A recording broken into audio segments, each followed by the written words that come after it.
got amazing news. Rebel News has hired Tamara Lich as our newest rebel. She's going to write another book. She's going to go on a campus tour. She's going to do podcasts and reporting and interviews. It is going to be great for Rebel and great for Canada. And it also allows Tamara to get out of her house because, as you know, she's been under house arrest. It's a 1-year sentence, but there is a specific exemption for work. We've got a lot of work for her to do. And don't worry, we have cleared all of this in advance with her probation officer. We're being extremely careful to comply with the law. In fact, her first work trip was just a few days ago when she came to our office for some training. We made a video of our plans. I'm going to show that video now so you can see what she's up to and what she's going to do. But at the end, I'm going to ask for your help. Not too long ago, putting Tamara Lich on a campus tour would be fun and easy. But these days, it's actually dangerous. Left-wing extremists swarm speakers they don't agree with, like when Francis Widdowson went to University of Victoria recently. Our Rebel News reporters get attacked by Antifa and Palestinian extremists. So watch the video of our meeting with Tamara, where we outline what we're going to do, including for her security.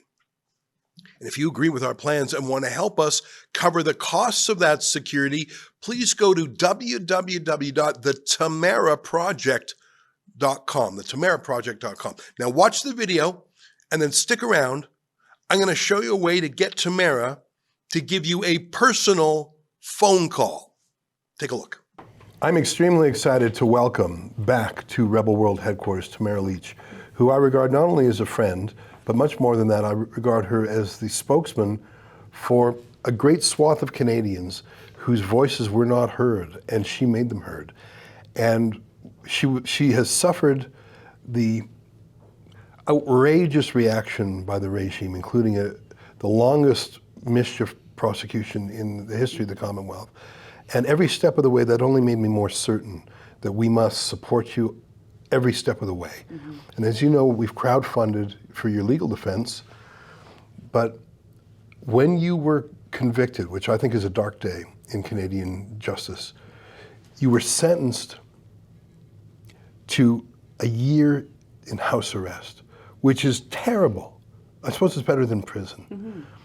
But I know that there was an exemption for work. And you were working with Rebel News before. Mm-hmm. You did a book tour with us, you've come to events, you gave speeches, you played, you worked for Rebel News, not full-time as a salary. So I reached out to you and your lawyer, Lawrence Greenspan, and I actually spoke to your probation officer with your permission. Mm-hmm. And we ran a formal job description by your probation officer, and she agreed with it. Yeah. And I can't be happier to say that you have accepted our offer of employment with Rebel News. Welcome. This is a career highlight moment for me. Mm-hmm. And for me. I was actually, well, thank you so much. I'm absolutely honored. And I was just actually talking to a friend of mine last night, and I said, if you would have told me even 5 years ago that I was working with Rebel News, I would have laughed in your face. Because obviously, with my background, I followed Rebel News almost since inception. So yeah, what an honor for me too. We're blown away. I felt like I was a part of the team already, so this just makes it official, right? And we had to be official because everything we're about to talk about today has to be compliant with your sentence. And again, I just chafe at even saying that. Mm-hmm. But one way I look at it is by doing the things that you have done with us before and that you're going to do, that'll actually permit you to live a more normal life than being cooped up under house arrest. Mm-hmm. So this is real work. And we've run it by a probation officer, but it's also a way to have you fulfill your potential rather than just sitting around the house. Yeah, right, exactly. Well, no, welcome. It's going to be awesome. Thank you. Well, I'm very excited. I want to go over with you and our team here. This is Eitan, Head of Operations. Sheila's our Chief Reporter, and she's been with us almost since day one. On the screen behind us is Isaac After, who manages what we call campaigns. So that would include things like an event, like a conference, or like a book tour. So I want to take maybe the next 25 minutes or so to go through the proposed job description, bounce it off you, see if you have new ideas, make sure the rest of the team is in sync. And frankly, I want to talk to our viewers at home who are probably going to be pretty excited that you're joining us well, I mean, that's one of the things. What are you joining us? Are you a journalist? Are you an ambassador? So we are going to ask for some help from our viewers, because I know one thing before we even get into this. The world has changed a little bit over the last year. Charlie Kirk was assassinated, and I hate to say those words, and we weren't close, but we interviewed each other several times. You interviewed me. And when he was assassinated, I thought, well, maybe that's just an American phenomenon. But then I see that our own Alexa Lavoie is constantly attacked by Antifa, and in fact, most of our staff have been attacked. And I won't lie to you, I am worried that if you go out as an ambassador, if we announce in advance you're going to be here or there, there's a chance that Antifa will be there. And so none of this works if we can't keep you safe. And I'm not trying to be scary or to conjure up bad things. I'm trying to be responsible in saying that hiring you is a part of it. Travel budget is part of it. But the security piece, I think, is by far the most important, especially if you're going on campuses. We want you to be safe. Well, I mean, it's definitely become much more of a concern, I think, in Canada in the last, like you said, the last year or two. The Antifas and the left-wing activists seem to be getting more emboldened as time goes on. And you know, I watch Alexa go out, and I worry for her. I really do. I text her often and say, you know, stay safe out there. So, I mean, yeah, that's just the bravery and the courage to just do that alone. It's upsetting. Well, and you won't be alone. And we work with Alexa. Now she goes out typically with 4 bodyguards. Now that's astonishingly expensive, but that's why we're going to crowdfund that. And we've got a new website we're going to set up called Tamaraproject.com. And really we need help. We're not trying to copy Turning Point USA. We're building a Canadian thing with you in mind. But security is the most important part. And if folks can help chip in at the tamaraproject.com, I'd be grateful. Okay, let's jump in. I want to take people through the job description, which is what I ran by your probation officer. So I know it's cool in the eyes of the law. Let's just brainstorm a bit. Yeah, let's do that. I'm going to bring it up. Now, the first thing that we thought is your last book was a huge bestseller. Hold the Line. Oh boy, that did so well, even though it wasn't reviewed by any of the fancy media. No. It was the #1 book, and I'm so proud. Let's do another book. You got so much more that's happened to you since then. So I think that's something that we can start almost immediately, sketching out the table of contents, getting together the research, and just putting pen to paper. I think that gives us something to build on for speeches, for tours, for book tours. I think the book is really a building block. What kind of things are on your mind that you think maybe you can share that have developed since your first book? Since the Hold the Line came out, I believe Hold the Line finished right at the end of the Public Order Emergency Commission. So, I mean, there's still so much that has happened since then. Obviously, the release of the report itself, that was fairly sensational. Our trial, all throughout our trial, the evidence that came out of our trial. There was stuff even that we didn't know from the POEC, like former Chief Slowly saying, don't give him 1 inch. You know, there's a lot of stuff. So there's still so much to tell. And even my personal, I guess, adventures. I mean, I got to go to London and perform at Tommy's rally last summer. Right, and Tommy Robinson, he's another activist. That's right, yeah, exactly. So, I mean, it's been, and just in and out of the courts itself. I mean, my whole experience with the justice system in Canada is a whole book onto its own. So we'll be careful. I mean, our first book we ran by your lawyer because we don't want to get you into a pickle. We don't want to be in a pickle. But as we managed with your first book, we did cut out a few things that your lawyer thought, oh, this might be iffy. And we'll do that here because keeping you safe doesn't just mean physically safe, it means legally safe. We don't want to mess things up. Yeah, exactly. So with that book in hand, well, then it kicks into stuff that Eitan and Isaac are involved with. I'm talking about promoting the book, a speaking tour. In the past, we even rented an RV and went town by town. Eitan, what kind of things do you think we could do with a second book from Tamara?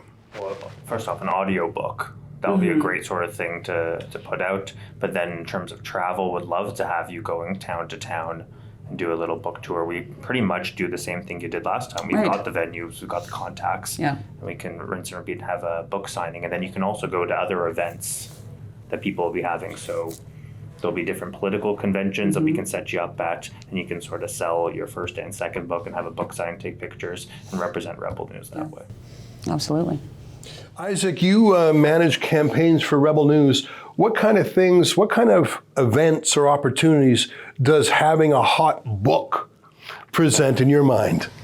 I think Tamara's personality, I think she's so warm and friendly, and having spent time with her and around her at Rebel events and on her book tour, I've seen people, I've watched so many people come up to her and open up to her and share their own stories with her. I think she's really suited for being out there in the field, in person, around other people, not just like behind a desk in a studio on TV. So I think we should be trying to get her out to events. For her book, we should definitely do a book tour, and maybe she could even sort of develop her own brand of streeters where we have her have just real normal conversations with regular people, and maybe see what comes of that. Mm-hmm. I like that idea. Streeters is what we call the man on the street interview, and they can be about anything. They don't have to be heavy. They can be, but it's a great way just to chat with ordinary people and take the pulse. I remember, go ahead. We also, I think for your first book, we actually did a media tour as well. Yeah. And we put that on the website. So I think we could replicate that. I think there's going to be lots of people who we still want to, who will want to talk to you again, or that you haven't spoken to yet, that will want to sort of hear the story, what happened with the truckers, what happened after with your persecution. And we can sort of make sure that there's American voices that hear a story, and lots of different media throughout Canada, of course, too. Yeah, we did a lot of American news spots and radio spots after the book came out too. So. Oh, that's such a good idea. I mean, they were very attentive. To this day, I get asked about the trucker convoy whenever I'm overseas. Let's say this, we're setting up the website, TamaraProject.com. Part of that is to help crowdfund security, which is deadly serious. But I think we should also have a functionality on that website where people can say, I'd like Tamara to come to my school or my university. And again, we have to work through the probation officer. And I spoke with her about the idea of a book tour in like an RV. And what she said to me is that as long as we check in every day with a phone call, where are you, it should be okay. So everything we're doing here, we have an eye to compliance. And we're just going to follow the rules. That's non-negotiable. But I think it's possible. This is genuine work. This is what you were doing with Rebel before the legal situation. And this job description has been approved by your probation. So I'm excited. Yes, I am too. And really what I'm finding, after, this is my 9th week of house arrest now, is that as long as it just requires more time because everything has to be meticulously scheduled. Like, for example, even coming here today, I had originally planned to fly in, go to the hotel, leave my hotel at 5, and then come here for 6 o'clock for our training. And that's exactly what was in the letter. And so then we decided we were going to have this meeting as I was on the plane. So I had to email her for an updated amendment to my letter, because if I would have then got off the plane without that letter and came directly here, I could have been breached. Oh boy. Yeah. Hopefully things will loosen up over the course of time as she realizes, your probation officer realizes that we're compliant and we're following the rules. It's a pain in the neck, but at least, I'm delighted that you made it here. It's great to see you in person. Just the other week we were in the United Conservative Party convention in Edmonton, and we had a little Rebel News booth there. And I gotta say, I was thinking, boy, if Tamara Lich were here, it would have been the longest lineup of the whole place, and it would have been a reminder that civil liberties are valuable. Right. And that's an example. It's not a Rebel News conference, it's not a campus tour, but there are events. I'm thinking of the Conservative Party of Canada upcoming conference in Calgary in the new year.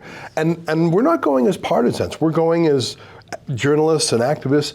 And I think that if you were there, I just brainstormed, and I haven't run this by you before, but that would be a great chance for you to buttonhole MPs one-on-one, to meet grassroots supporters. And I bet you'd meet a zillion people who have chipped in $10 or $20 to your legal fees. So it would be like a giant Tamara fan club. Well, I would love to go to that. Yeah, that'd be fantastic. And it's a reminder to that party to care about civil liberties, that they can't just sweep it away and say, oh, that's a fringe thing, you know. Now, they're pretty good on civil liberties, but your presence there would make it stronger. Yeah. Put a little more spotlight on it. Yeah. Now, one thing, I mean, you've done speeches and you've done events and book tours and stuff. One thing I don't think you've done before is journalism, and I want to invite you to connect with our chief reporter, Sheila Gunn-Reid. Sheila's been with us almost since day one, and she's the person we look to sort of show new journalists our ways. She's in Alberta too, not in Medicine Hat, but I would love it if the two of you could conspire to do some journalism, just to dip your toe in the pool, and maybe you'll like it. Yeah, I would love that. I think it is a great shame that you're languishing at home under house arrest, because I think you're best out in the world with the people. You're such a great organizer, and you have an ability to reach into people and get something out of them. And so that's why I think, you know, getting out there, talking to people on street, doing our streeters, talking to people on the street, but also I think you're such a great ambassador for freedom. And what an asset to us who, you know, we have a brand of freedom, to have you at events representing us, but also appearing on our panels, you know, joining our live streams, joining our shows to offer your unique perspective. I think that we've got a ton to work with. Alberta is such an interesting place. There's so much news going on all the time. And I would love to see you asking the Premier questions. Yeah, that would be quite a moment. You know, the Alberta government, I find, from personal experience, is the most open to independent journalists, citizen journalists in the country. At this convention we went to a couple of weeks ago, there was a line, like most of the journalists there were independent. So I know Danielle Smith, the Premier, a little bit, and she's tough enough to take a critical question. It's not like she's running away from it like other politicians. Now, Sheila talked about being a pundit or a panelist, but in my mind, what I really want to know is, what would you do if you were like a news reporter? I'll give you an example. We covered, especially Drea Humphrey, we covered the ostrich situation, where the government seized hundreds of ostriches, had this huge standoff, but it was weeks in the making. It really reminded me of the trucker convoy, in that there were freedom-loving people who were frustrated by a high-handed government. And I was there a couple times, and we actually cycled through. Sheila went there, and we cycled through different reporters. I mean, I'm just thinking, had you been a Rebel News journalist then, you could have gone there. I think that would have been fascinating to see you do your journalism, because I think you would have really understood in your heart what those people are going through. Well, I was really fortunate to have the opportunity to go to the ostrich farm. Oh, you did? We were there twice. We performed at a benefit concert in July, and then a week before our sentencing, we just made an impromptu trip out. Because I guess to try and help with the morale and offer some support. And so we went and had a really great jam there. And yeah, it was very much like a small scale freedom convoy, in that, you know, there was the sense of community with all the people there working together, and getting donations that were coming in, and people looking after each other. But then, of course, you know, the government just coming in and taking over their whole property, and how they were treated and just lied to. I mean, it was, I hate to use the word triggering. I didn't feel triggered or traumatized by being there, but it was very much an eye-opener as far as the repetition. And just the same steps, and you know what I mean? So yeah, I mean, the difference would have been, I guess, if I was reporting, is I would have been out. I was still talking to people. Yeah. I just didn't have a camera with me. You were basically. an ambassador of sorts. Yeah, that's right. You were giving them comfort. Yes. But you were also there to give them encouragement. Yes. Isn't that what a community ambassador does? Yeah, I think you're right. I'm just looking through some of the notes, and again, we have sent this to your probation officer, so nothing here is a surprise. Everything, correct. I've actually spoken with her, and I know your lawyer has as well, because we really want to make sure we're doing this right. Rebel News occasionally does something that's pretty fun. We have these seminars. Either it's a day-long convention. We do one in Calgary and Toronto called Rebel Live. We've even had seminars at sea. We had a cruise. We have seminars in other countries. We did one in London on free speech. We actually went to Dubai to check on the Abraham Accords peace deal. Now, I know that we'll probably have to work up to that with your probation officer. But certainly the ones in Canada, I would love for you to attend. I think you would be a real draw, especially if we're talking about civil liberties, the justice system. I don't know. I suppose that overlaps with some of the things we were talking about. Sheila already talked about live streams. Now I know you're doing some live streams. I'd like us to do more. I mean, I'm not saying a daily live stream. That probably too much. But I think we can do at least once a week. At least, yeah. And let me throw out an idea, and I haven't run this by anybody here. Yeah, it's fine. So here in our world headquarters, as I call it, we've got a studio with, a nice sort of desk, and we have an area for interviews. So I had an idea that maybe we could arrange for in one day, like 2 or 3 or 4 pretty heavy-duty guests that are more in Eastern Canada. And so you come out here, and we bam, bam, bam, bam, do like some serious interviews, like half-hour deep interviews with real newsmakers in this part of the world. So you come out, you bang all 4 of them out in a day or 2, and we edit them nicely, and then maybe that's weekly, Tamara Lich Presents. But you're not doing it every week, you're sort of, you do them all in 1 or 2 days, and we, like a special interview with a special guest. I'm just pulling these names on the air now, like Dr. Jordan Peterson. I hope he gets, but that's an example. You interview him instead of him always or there are some freedom activists. There may even be the odd politician who would, in fact, I hope there would be. My idea is not just being a pundit, but really asking your kind of questions to a newsmaker in an extended format, and to save you the hassle, get them done maybe 1 day a month, but now you've got a great weekly series. It's just an idea. I haven't run it by you before. Yeah, that's a good idea. And I even have some ideas of people that I could talk to too. So, I mean, I am getting a little bit of practice with me and Chris's little show that we're doing where we have guests and stuff on. So I'm sort of, dipping my toes in the water as far as that goes. So there is, so I mean, I guess that's the thing that's what's so great about this is that really the sky's the limit. I mean, if we can think it and it falls within my conditions, then, we can do it. And so how do those conditions work? So like, for example, you're here for training today. Yes. If I said, Tamara, let's go to the restaurant tonight, would you be allowed to do that? No. Or that would be something you would have to write in for approval in advance? That would have to be scheduled, yeah. That would totally have to. And she wouldn't let me go for dinner. I mean, I guess if it was a staff function or a work function, then that might be different. But if it was just, so we could go have dinner before the training, then I wouldn't, It's very restrictive, that's for sure. Very restrictive. It's very frustrating, and I'm not good with frustrating things. Yeah, me neither. But we are going to comply because we want this to continue. Yes. We want this to be a success. There's a lot of things we've talked about, and we haven't even talked about my most exciting idea, which I'll get to in a minute. But it's clear to me now that if you're going to be doing these big interviews, if you're going to be doing regular panels, if you're going to occasionally be doing reporting with Sheila, like that's a lot of stuff.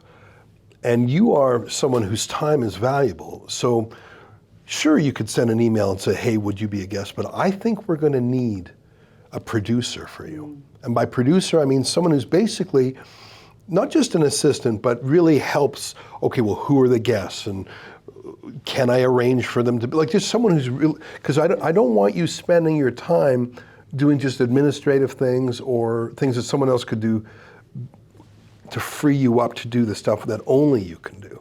So I think we need to hire a producer for you. In fact, I think it's sort of obvious. Right. And maybe that producer, I'm just brainstorming here, can be a liaison with your probation officers so that they're, I don't know.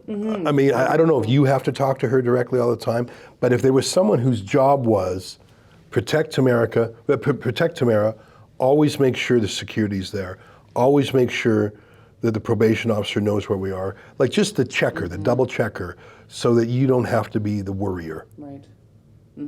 I think we need to hire a producer. Yeah. Well, let me just say this right now. Let me look into the camera and say, if there's someone out there based in Alberta would probably make sense because you're out there. Yes. Yeah. Or they could be here in Toronto at our world headquarters. if let's take applications if people want to be Tamara's producer. Maybe you have someone in mind that you've already been working with. Well, I'll definitely put some thought into it. Preferably it would be somebody out west, only because of the time difference. You know, let me call for resumes and submit those at the tamaraproject.com, but I think it's just as likely that you've worked with someone over the last 3 years that you clicked with, that knows you, so we don't have to go through the reintroduction. Although we might find an amazing person. I think if they were in Alberta, that would be an advantage. And that person, I imagine, would come along on all the events, all the book tour, and would just arrange things. You know, there's something like merchandise. I mean, it's people love you wearing your Rebels shirt, and I love it too. Yeah. You know, we did ostrich merch. I mean, there's freedom stuff. People love that. So if you wanted to apply, we'd probably have that all at the URL, the tamaraproject.com. Yeah. So we'll put that on that website, a place where people can support Rebel News in its endeavor working with you, a place where they can request to have you in an event, to apply for jobs, any sort of news reports that you do. That'll be a one-stop shop for everything Rebel News, Tamara Lich. So that's basically the plan. I think so. And I think calling it the Tamara Project is broad enough. I think the book is a critically important piece because the book can then be deployed at any event, at any conference. So I think the book is very important. We got to get that underway, and you've done that before, so you know what that entails. And I think your second book will actually be smoother because now you know how to do it. I think the big payoff is the campus tour. Yes. Because, and I'll tell you why, authenticity. There is no one who is more authentic than Tamara Lich. And you know how I know? Because for God's sakes, she suffered for us for 49 days in jail. Can I tell you my concern, though, is with the campus tour comes extreme danger. Yes. I mean, we've seen how Francis Widdowson has been treated at campuses in Western Canada, where you think you might be a little bit safe from the crazies. And, you know, we're living in a post-Charlie Kirk world. I think it's an excellent idea. We should not concede the battleground of the campuses, but I'm gravely worried about your safety. Okay, well, I am too. And you know that sometimes we have sent as many as, I think, 7 security. It would have to. We've had 5 accompany Alexa on occasion. It's usually 4. But let me just say to you personally, and let me look into the camera and say to our viewers, I take it as one of my primary responsibilities, protecting our people. And we do know. We have a relationship with a security firm that provides us with security across the country and sometimes even overseas. So I hear what you're saying. I'm glad you said it. And I say to you, and it's something I mentioned right at the beginning. That's right, Is that security is incredibly important. And if we were going to go to a place like UVic, I think we would have a lot. And by a lot, I mean 8. And we would also, because we have the relationship, I'm not going to say his name, with his security advisor, I would imagine he would liaise in advance with campus security, students' union security, whatever it is. And again, this is something that your producer, hopefully, would take a little bit off of your shoulders. You know, just talking about this, I'm realizing that the security bill is going to be, it's going to be big. And I need help with that. There's no other journalism organization in Canada that has a security bill like us. Well, I mean, you crowdfunded and offered to help me cover the security costs for me for my trial, for my bodyguard for my trial, and that was just one. And that was at a discount. At a courthouse. At a courthouse. So I mean, they're not cheap. And Do you remember what that bill was? You feel comfortable saying it publicly? I don't think they wanted me to say it publicly, but it was, was it more 5 than figures? It was. It was 5 figures. 5 figures. Yeah. I think I know what it was, but I won't say it. If it costs, and that was for your trial, and I met one of your very professional, very good guys. but you need more. So I'm just going to say we need help with this. What can I say? I'm not independently wealthy. We don't get government money. If people believe in the idea of the Tamara Project, of getting her out into the world, then please help me help her. Go to the tamaraproject.com, and I will do my best to keep these people safe. And by these people, I mean Tamara and the rest of our team. I've seen the power that these campus trips can have. I've seen the gratitude that young people have that they can ask a question and not have their head bitten off, but be challenged academically, intellectually. And you might not have all the answers, no human being does, but the process is valuable too. And I think one of the reasons why Charlie Kirk was so persuasive is because he had patience for people, for a great range of people. So you see this as a similar style, like setting up a table and saying, let's work on it. It could be, or maybe it's speeches and Q&A afterwards. I like the informality of having a booth and having people walk in. If the weather's good, we live in Canada, so probably have to wait for the spring for that. But what I wanted to do today, and I don't want to take too much more time, but I wanted to go through. Really, I think we've covered the job description, and I think the book is the highest priority. The book then lends itself to a book tour. That tour could include a campus tour. I think you're already doing the podcasts. Those can continue without hesitation. I think getting you a producer would be necessary to have these high-profile interviews. I think we want some wow guests. In fact, I think we want the first guest to be a holy smokes, don't you think? Yeah, right, yeah. And I wonder what Ezra Levant's doing. Listen, it's great to see you, and I'm so glad you're out here. And I'm not going to say mean things about the sentence or any of that, because saying mean things will not change it. Right.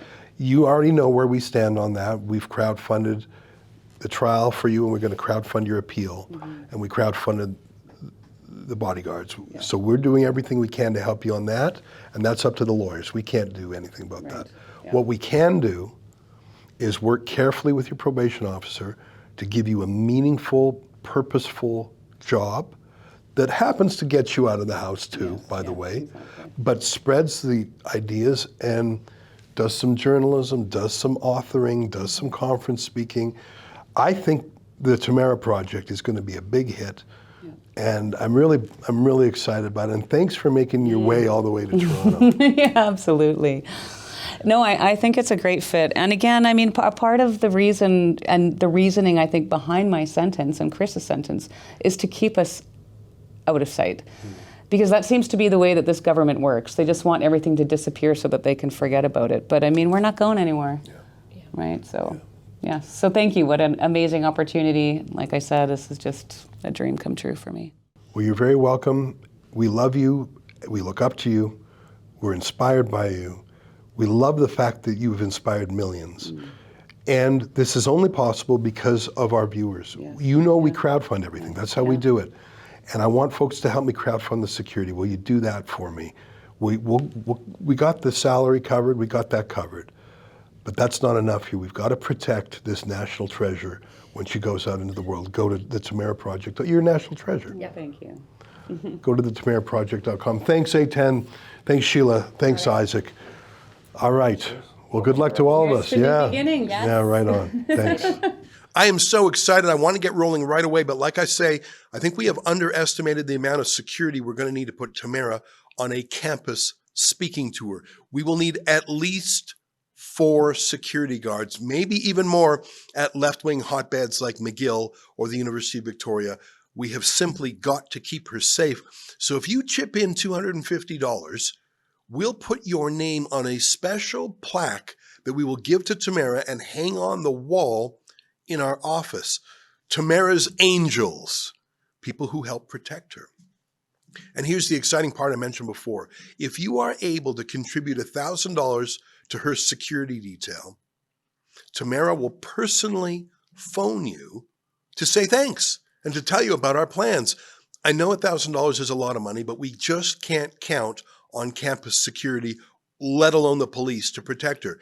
We have to do that ourselves. We have to take the responsibility for her safety.